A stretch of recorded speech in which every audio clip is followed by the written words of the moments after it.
C'est l'une des nordistes qui marque ce début d'année, la joueuse de tennis Océane Dodin. On vous en parlait, cette jeune femme de 18 ans a battu l'Australienne Alison Riske au premier tour de l'Open d'Australie. Elle a malheureusement été éliminée au second tour, mais son jeu et sa persévérance ne sont pas passés inaperçus lors de la compétition. On devrait entendre parler d'elle. En attendant, Rémi Pem s'est rendue dans le club où elle s'entraînait étant jeune. Ça nous fait plaisir puisqu'on l'a vu grandir ici, elle passait tous les jours.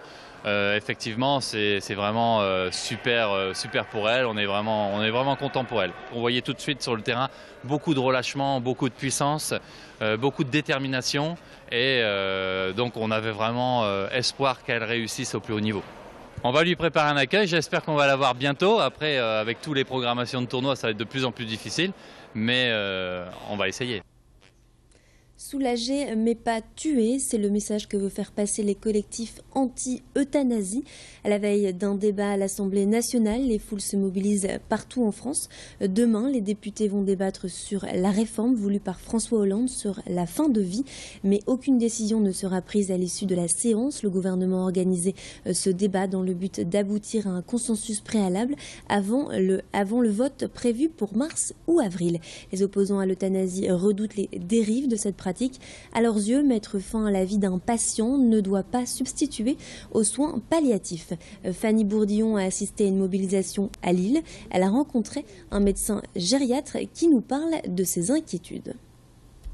En tant que médecin, soignante, je suis assez préoccupée par le risque de dérive euthanasique qui pourrait se profiler, notamment face au projet possible de sédation terminale, à ne pas confondre avec la sédation en phase terminale qui existe déjà aujourd'hui. En fait, aujourd'hui, on peut déjà endormir pour soulager un symptôme, mais sans intention de tuer, ce qui n'est pas du tout la même chose que d'endormir jusqu'à provoquer directement la mort. En dirigeant une maison de retraite, on est au contact de personnes qui ont 90 ans et plus. Et l'idée qu'une dérive euthanasique est en train de se faire jour, à quoi ça sert? À quoi ça sert de vivre couché dans un lit? À quoi ça sert? Je pense qu'il y a vraiment besoin de rappeler la beauté de toute vie humaine. Et les personnes âgées, en tout cas que je côtoie dans mon travail avec tous les soignants, ont surtout besoin, ces personnes âgées ont besoin de tendresse, ont besoin de présence et ont besoin de ne pas souffrir physiquement, moralement, psychiquement. Une œuvre symbolique représentant la justice vient d'être rénovée, réalisée en 1718 par le sculpteur Claude Franchaume. Sa sculpture a été restaurée en collaboration avec le Palais des Beaux-Arts de Lille. À l'époque, l'allégorie de la justice ornait la chapelle du palais Riour qui servait alors de salle de conclave, une salle qui permettait les délibérations à huis clos jusqu'à la Révolution.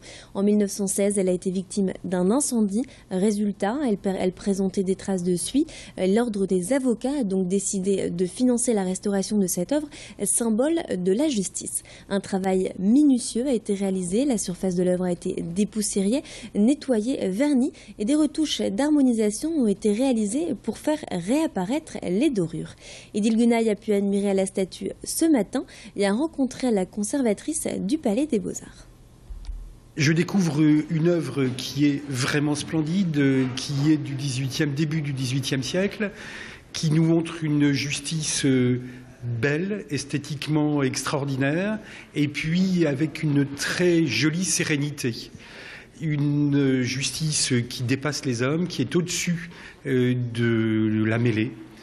Une force alliée à une sérénité qui est un rêve pour tout avocat. Je pense qu'il est opportun de rappeler que c'est une restauration de justice et que la restauration de la justice est une priorité en France.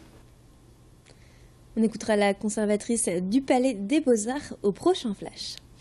Ne soyez pas surpris si votre collègue de bureau, votre voisin au restaurant ou même votre patron s'approche de vous et vous serre dans ses bras. Aujourd'hui, c'est la journée internationale du câlin.